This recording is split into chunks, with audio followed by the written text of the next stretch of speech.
Hello folks, Sean here with another video from my channel 300 Baud, and I'm bringing something new today. It is not my beautiful ColecoVision Atom computer, it is actually this Atari arcade cabinet. It's labeled the Video Computer System. So why don't we take a look at the box and see what this is all about.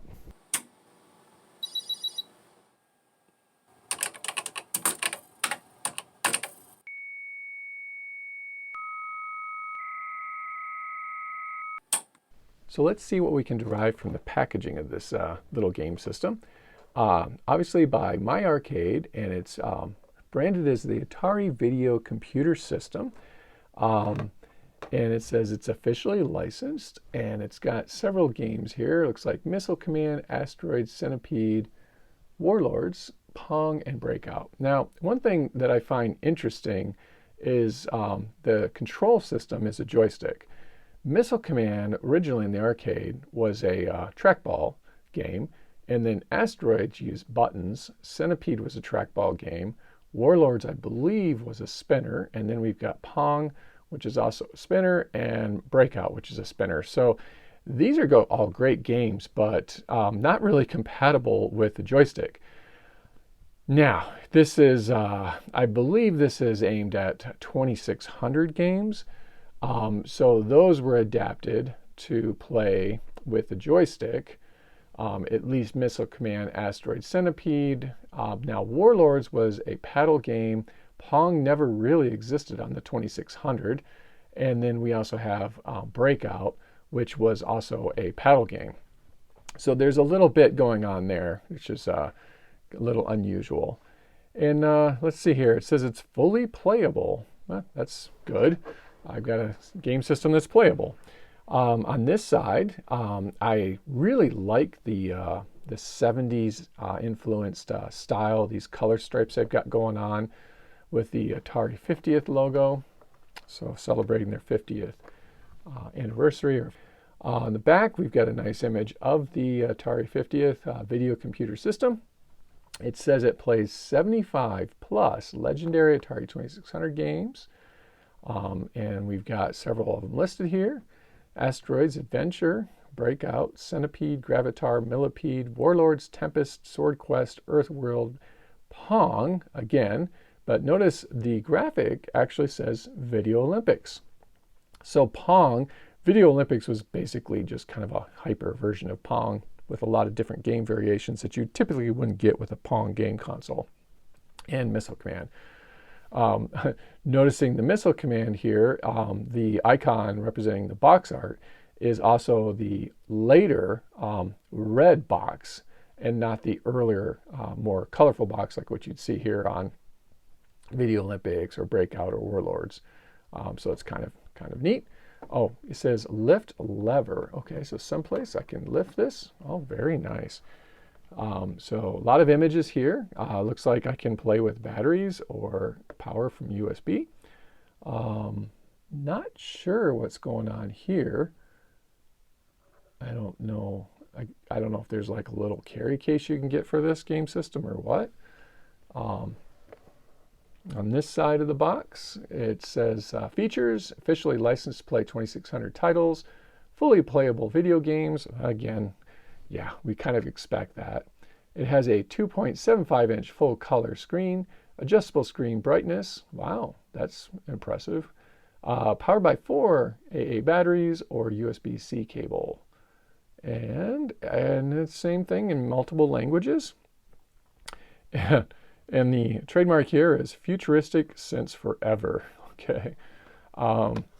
Yep, on this side here, it basically tells us that it includes 75 plus Atari 2600 titles. And on the bottom of the box, oh boy, we've got lots of information here about where it's manufactured and some copyright stuff. And looks like it's age 14 plus. And yeah, and apparently you're supposed to recycle it. It says something plus something and then recycle. Okay. All right. Top of the box, we've got some kind of QR code. It looks like it just takes us to My Arcade. And a nice logo of Atari here. All right, let's open it up and take a look at what we've got in the box.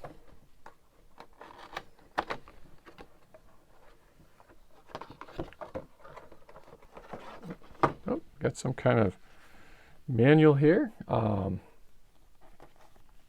wow. It says collect them all. So this is Game Station Pro. I did have a video on this one earlier. I actually really enjoy that system. I think it's pretty nice. And then we've got some more stuff here. Oh, wow, nice little poster. This is really bringing me back to the 80s. Okay, I think it's supposed to open again. Yeah, wow, look at that. There we go. Okay, so we've got our Game Station Pro. We've got the Pocket Player Pro. I bought this game system at, I believe it's a store called Yars. And they had the Pocket Player Pro and the Micro Player Pro. And then I didn't see this one. This is a Nano Player Pro. I kind of like this one here. It looks more like an arcade than that guy. The size of the screen for me, being an older person, it's not as enjoyable to play these small arcade games anymore. Although this has a small screen, but it kind of looks like an arcade cabinet, so I chose the Micro Player. We also have the Pac-Man in the various flavors.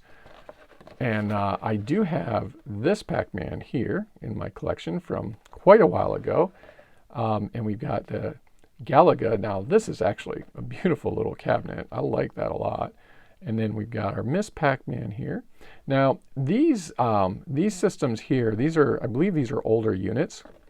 And I think they used like an NES chip. So they're basically playing like the NES version of Pac-Man or whatnot.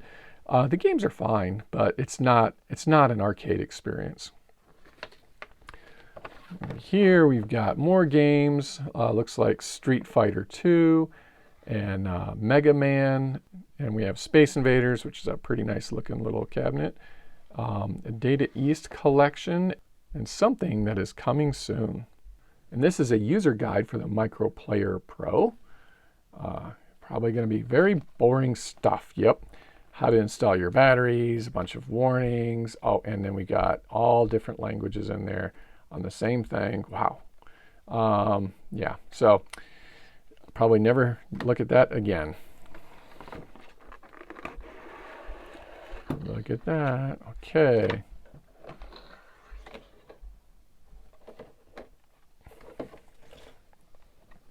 All right. So pretty nice looking little cabinet. We've got our difficulty button here, and we've got, a TV type button here. How interesting. So the original Atari 2600 had a black and white color switch. I guess maybe it has a game or two in here that need that TV type button. And on the top, we've got a home, a select, and a start, and an A-B button. A-B button, kind of interesting because the Atari 2600 actually only used one button. Now, let's see what the joystick experience is like. The earlier game systems, the buttons or the joystick was not very good. Let's see if they've made any improvements. Feels pretty good. I think this might work. Yeah. I'll have to take a look at that. Actually, let me get one of my older ones and we'll do a side-by-side comparison of the sticks. So I had been collecting some of these a while ago, and I've got the Burger Time, as well as the Miss Pac-Man game and the Pac-Man game. Like I said, these are actually fun, but it is not the true arcade experience. Because I believe from what I've heard before in the past that these little systems use like a NES on a chip type processor. And the games are actually like the NES version of the arcade game, which is not the same as the arcade game. Now, this little guy here, I don't know what it uses for processor, if it's an NES on a chip or if it's something a little bit more advanced. I'm hoping that it is something a little bit better, that it is not, that it is actual original ROMs and not the games reprogrammed to play on a more modern processor. Now, another thing that really separates these two, this new unit from the old one, is on this one, this little joystick top screws off, and it basically becomes your standard pad controller. Now, if you use it as a pad controller, it's pretty good. It'll work just fine. But if I put the joystick on and use it as a joystick, it tends to kind of get tied up, and you don't get the directions you want, because you can see it's kind of sloppy in the way that it controls.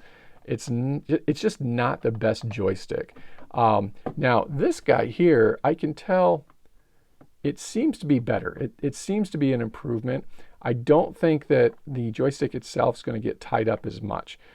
Now, another thing I've noticed about this little joystick on the video computer system is that they're trying to emulate the Atari joystick. So if you look at the graphic here, you've got these little dashes, which is similar to the original Atari joystick. Now, this is actually a remake. This is from a flashback, but even the flashback, they copied the graphics from the Atari 2600.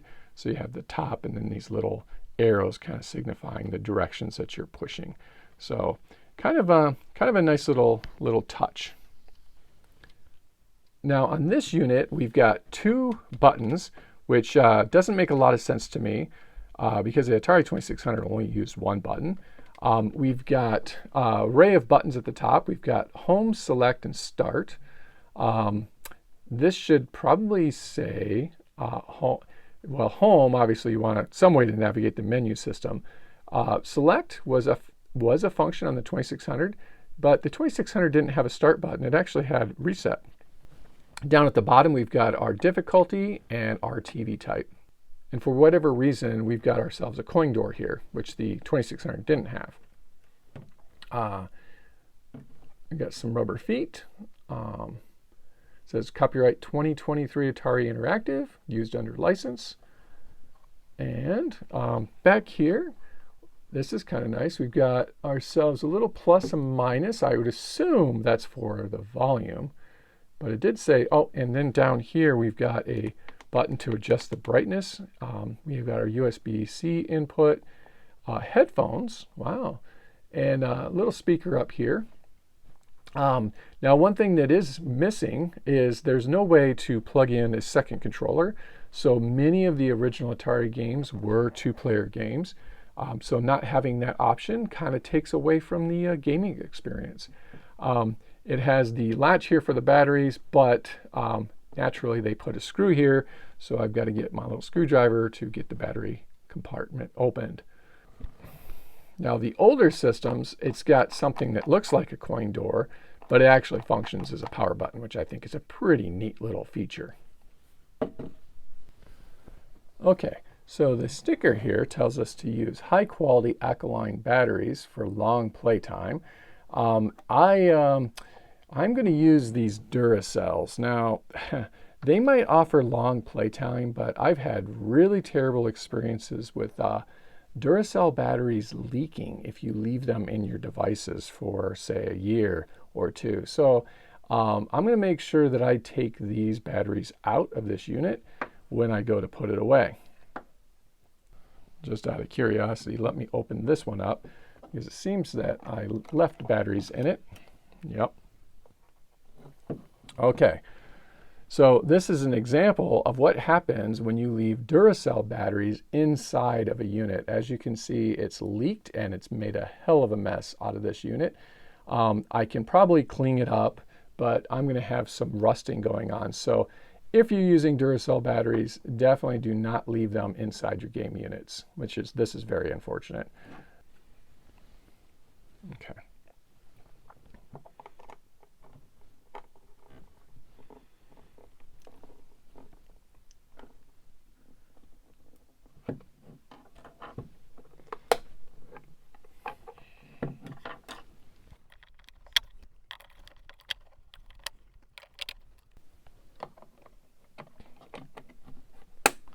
All right, batteries are installed.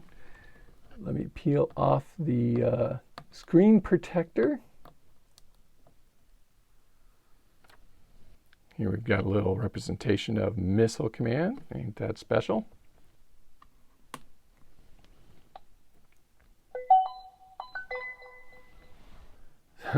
So we've got featured games and bonus games. Let's go ahead and start with the featured games. So here's a complete listing. Tic-Tac-Toe Adventure, Adventure 2, which is a hack. Air Sea Battle, Aquaventure, Asteroids, great game. Atari Video Cube. I believe this was one that you had to belong to the Atari Club and it was sent in the mail. I don't believe they ever sold this in the stores. Backgammon, Basic Math, Basketball, Blackjack, Bowling, Boxing, Breakout, Canyon Bomber, Casino, Centipede, Championship Soccer, Circus Atari, Crystal Castles. I actually really enjoyed this game.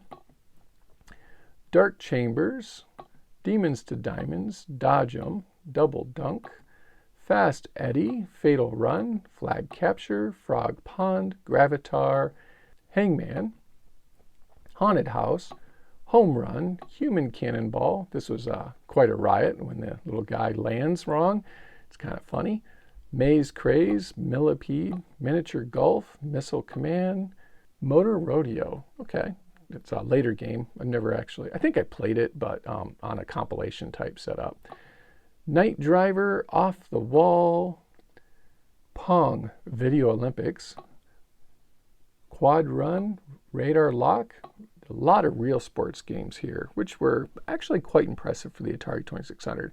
So you've got baseball, basketball, boxing, football, soccer, tennis, volleyball, Roadrunner, Saboteur, Save Mary. This is not a game that was released by Atari as per se, but more of an independent title that came out later. Secret Quest, Slot Machine. Oh, that's interesting. Huh. Never seen that game. I wonder if that's something Atari actually published. Solaris, which is supposedly one of the most graphically impressive games on the 2600. Space Duel, again, a later title. Space Raid, Sprint Master, Starship. This is a very interesting game. I'd really like to get this. I believe it, I don't know if Atari released this as an Atari title or if it was a title released by Sears through their Telegames branding. Kind of a neat game. Steeplechase, Stellar Track, Street Racer, Submarine Commander, Super Baseball, Super Breakout, Super Football, Swordquest Earthworld, Swordquest Fireworld, and Swordquest Waterworld. All very interesting titles because they had competitions going out. There was actually a really nice documentary on YouTube at one time where they went into detail on these. And how Atari had this grand prize that you were supposed to be able to win. And I don't believe that grand prize was ever given out. By that time, Atari was in deep financial trouble and the grand prize was too expensive. So the poor kids that went to win this competition, I don't believe they ever could actually finish the competition. We've got Tempest, which was never officially released. That's something that was in prototype stage and came out later. Video Checkers, Video Chess.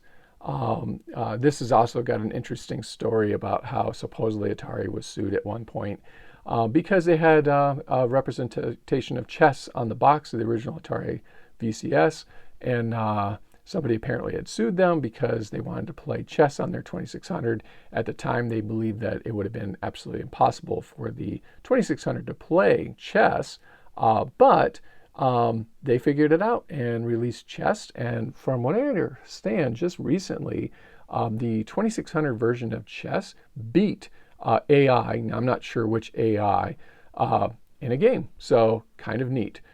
We've got Video Pinball, and Video Pinball was a very popular game on the kiosk systems that they had in Kmart. I remember going to Kmart wanting to play the 2600. on the kiosk system and never really could get on it because the teenagers at the time, the older kids, were always on that system and they were always playing video pinball, and I never really got much of a chance to play with those games. We've got Warlords here, great game on the 2600. Wizard, this is a very bizarre game, and Yars Revenge, a great title. So Yars Revenge, great title. So that's an overview of all the games. Why don't we go ahead and start with Yars Revenge. So let's push select maybe. How about start? Nope. How about a button? Oh, no. Okay, let's try the end. Feature game. Feature games, it says A is start. Okay, so you don't push the start button to start, you push the A button to start. Oh, let's see here. We got player 1 easy, player 2 easy. Okay, that's interesting. Let's see what happens. Just push that.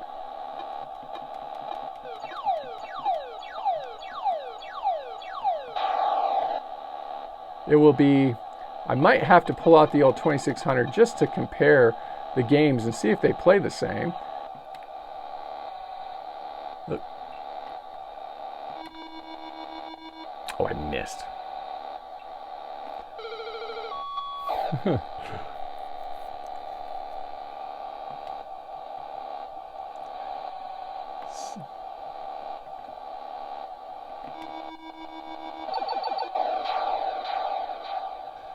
So it looks pretty good. I'm not sure if this is authentic ROMs or not, but it plays nice. It looks pretty nice. The joystick is really, really nice. So far, I would say this is a home run.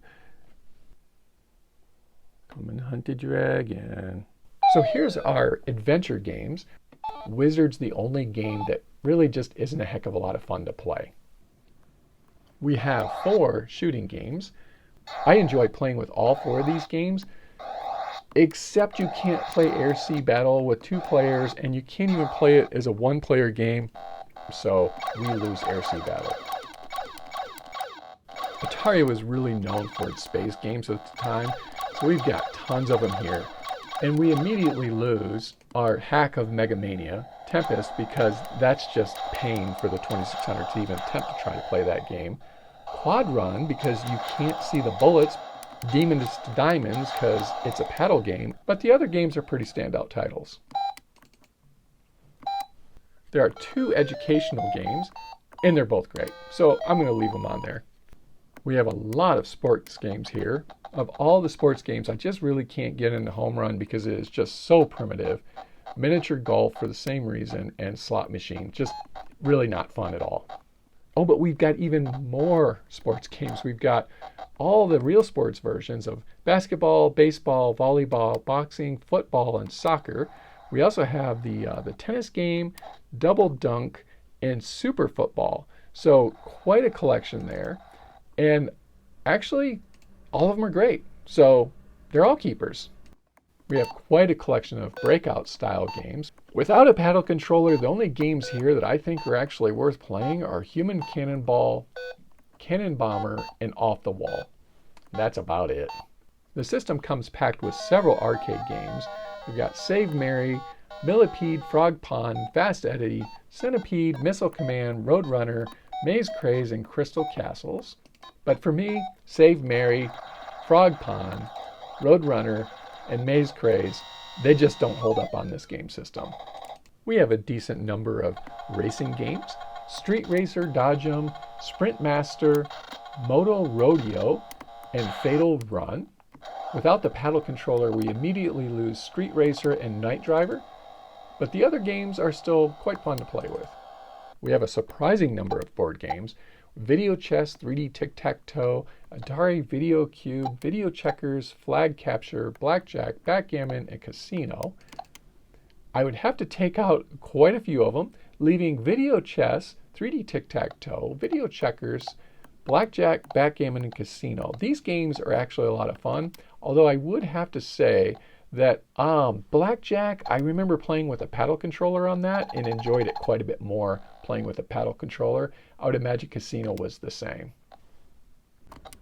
So that's a quick look at the My Arcade Video Computer System Mini Arcade Cabinet. A couple of things that I like about this system: it has a much improved joystick over the earlier My Arcade Mini Arcade cabinets, and it plays quite well. The games overall, they have the look and feel of a 2600, but there seem to be some differences between the original Atari 2600 and this little My Arcade. It is difficult to tell because the screen is small as well as the speaker. It's tiny and it just doesn't put out the full sound effects. I do like the game catalog they included because it encompasses games from the very early days to the very later days of the 2600's life cycle. But I would have to say that you do need to be a fan of the 2600 to actually enjoy this game catalog. It's not something you're going to give, say, your grandkid or your kids, if you have younger kids, and have them play it and really enjoy it. They're going to be like, what the heck is this? But for me, I grew up with Atari. I love the games. I think this system could have been a little bit better if they would have included a couple of USB ports in the back to allow you to, say, plug in a couple of joysticks and an HDMI output to plug it into a bigger screen. Then we would have had something that's pretty cool. But the way it stands as is, it was very inexpensive. I think I paid $30 for this thing. And it is a pretty nice collection of games that span pretty much the entire lifespan of the 2600. The box art looks fantastic. It looks great on a shelf. The cabinet looks really nice.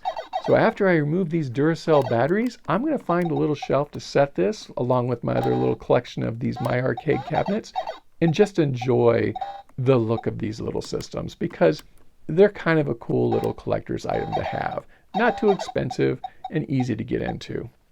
So that's a quick look at the My Arcade Video Computer System Mini Arcade Cabinet. If you enjoyed this video, go ahead and give me a thumbs up. And if you haven't done so already, please consider subscribing to this channel. It'll help it grow. So I have more videos coming out, so stay tuned. Until then, take care of yourself and goodbye.